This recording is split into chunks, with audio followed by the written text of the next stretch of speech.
Friends, welcome back. तो friends, अभी का न्यूज है, Modi government has finally decided to open the hands off Indian air force. हाँ, अभी तो पता करना पड़ेगा कि क्या मतलब है, कि किस तरह से open the hands off Indian air force, किस टाइप का। मुझे लगता है उनको कुछ कहा होगा कि आप डिसीजंस खुद बनाओ, आपको पॉलिटिशियंस और गवर्नमेंट के पास आने की जरूरत नहीं है। मुझे तो यही लग रहा है, आई होप सो यही हो, पर ये तो अब पूरी वीडियो देख के, न्यूज सुन के ही पता चलेगा।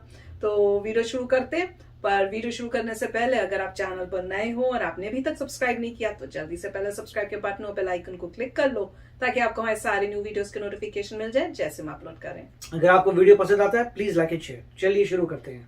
ये बात तो मैं आपको पहले भी अपनी वीडियोस में एक दो बार कह चुका हूँ कि भारतीय सरकार को जब प्यास लगती है वो तभी कुआं खोदने निकलती है, और जब तक कुआं खुद कर तैयार होता है तब तक तो प्यास खत्म भी हो जाती है। यानी जब कोई कॉन्फ्लिक्ट या सीमा विवाद उभर कर सामने आता है या फिर कोई दुश्मन देश सीमा पर सामने आकर खड़ा हो जाता है, तभी भारतीय सरकार को याद आता है कि हमें अपनी सेना के लिए हथियार भी खरीदने हैं। ये चीज आजादी के बाद से आज तक नेहरू से लेकर इंदिरा गांधी, अटल बिहारी वाजपेयी और मोदी सरकार हर एक के दौर में देखने को मिली। ताजा एग्जाम्पल है, जब चाइना के साथ लद्दाख LAC पर सीमा विवाद अचानक से बढ़ गया, तब हमने इमरजेंसी प्रोक्योरमेंट के तहत इजराइल से लेकर रशिया, फ्रांस, अमेरिका, ना जाने किन किन देशों को अचानक इमरजेंसी बेसिस पर हथियार खरीदने के ऑर्डर्स दिए। साथ में अगर भारतीय सेना भारतीय सरकार से अगर किसी हथियार की डिमांड भी करती है तो वो हथियार भी सेना तक पहुंचते कई सालों लग जाते हैं। डिफेंस मिनिस्ट्री में फाइल्स एक डिपार्टमेंट से दूसरे डिपार्टमेंट पहुंचते पहुंचते महीनों लग जाते हैं। नेवी, आर्मी, एयरफोर्स सबके साथ यही चीज हो रही थी। चलो, अभी तक 70 सालों में जो होना था वो तो खैर हो गया, लेकिन अब बहुत ही बड़ी गुड न्यूज सामने निकल कर आ रही है और भारतीय सरकार एक बहुत ही बड़ा रिफॉर्म करने के लिए आगे बढ़ रही है।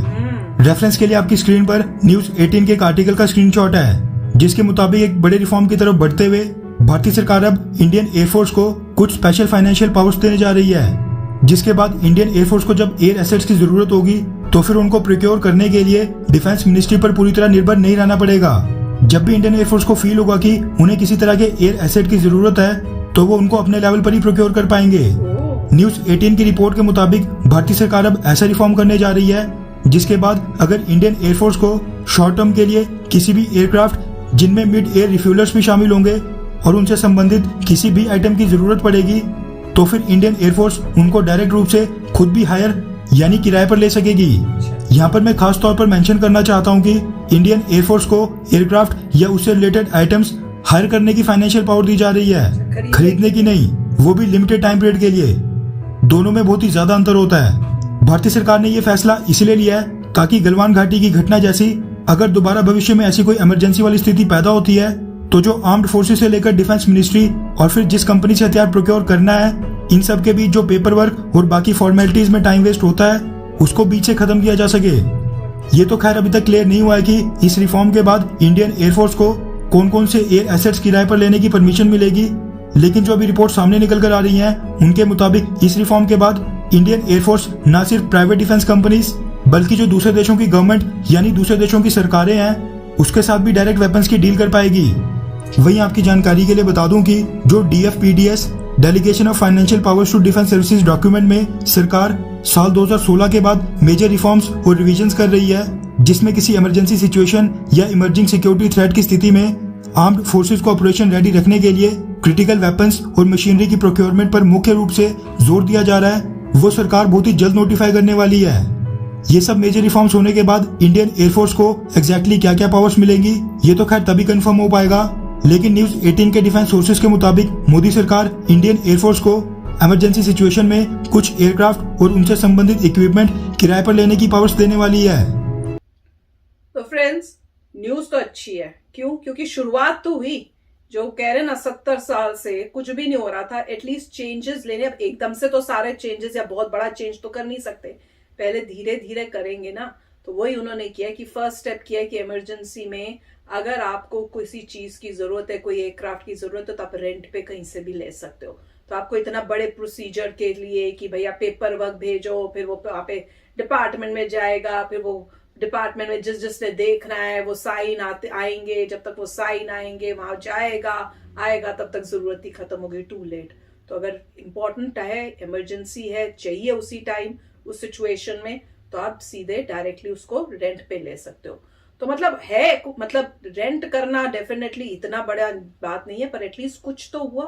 जो इतने सालों में नहीं हुआ था। अभी रेंट पे किया, देखेंगे कि कैसा चलता है, तो टेस्टिंग भी हो जाएगी कि ये प्रोसेस कैसा है। अगर लगा कि वाकई बहुत हेल्पफुल है और इसमें कोई ऐसी मतलब कोई गलत काम नहीं हो सकता या कुछ मतलब नेगेटिविटी नहीं है, तो फिर नेक्स्ट और स्टेप होगा, जिससे चीजें जल्दी हो, ताकि डिफेंस में अगर कुछ चाहिए तो जल्दी से प्रिकोर कर किया जा सके।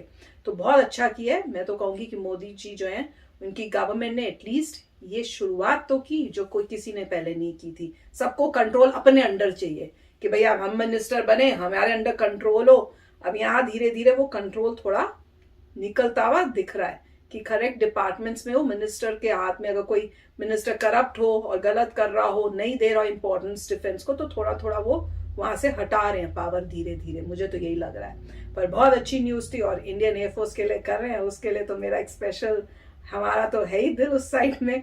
और उनकी यूनिफॉर्म्स देख के अपनी पुरानी यादें हमेशा ही ताजा हो जाती है। तो बहुत अच्छी बात है कि एटलीस्ट धीरे धीरे थोड़ा फ्री हैंड मिल रहा है, तो वेरी नाइस। राइट, काफी अच्छा है। अब इसमें यही पॉइंट था कि उनको लग रहा है कि सिस्टम जो है बहुत ही समय लगाता है। अगर आपको मान लीजिए किसी को पता लगता है कि इस चीज की कमी है, जब तक आप उसके बारे में डालते हैं, आगे बात जाती है, ऊपर जाती है, अप्रूव होती है, वापस आती है, आपकी बिडिंग होती है, चीजें, तब तक उसकी रिक्वायरमेंट खत्म हो जाती है, फिर कुछ और पंगा पड़ जाता है। और अगर उस वक्त तक कहीं कॉन्फ्लिक्ट आ जाए तो सब पैनिक में आ जाते हैं। अगर मान लीजिए इसमें से कोई सर्वेलेंस वाली चीज हो, जो आपको ऊपर से सर्वेल करके पता लग जाए अंदर क्या हो रहा है, कितना आप प्रिवेंट कर सकते हैं चीजें। तो मेरे ख्याल से अब जो है गवर्नमेंट दिमाग लगा रही है, अब वो ध्यान से देख रही है कि यहाँ जो प्रॉब्लम है, क्यों प्रॉब्लम आई। उनको पता लगा प्रॉब्लम इसलिए आई क्योंकि हमने इनिशिएट किया था, मगर हमारा कोई रिजल्ट नहीं आया, काफी देर हो गई। तो इसलिए मेरे ख्याल से गवर्नमेंट कह रही है ओके, तो यहाँ पे नया करते हैं, तुम रेंट करके ले आओ, क्योंकि तुम टेम्परेरीली रेंट कर रहे हो, रेंट कर लो, तुम शुरू कर दो यूज, जब तक वो अप्रूव होगा फिर हम खरीद लेंगे और आ जाएंगे।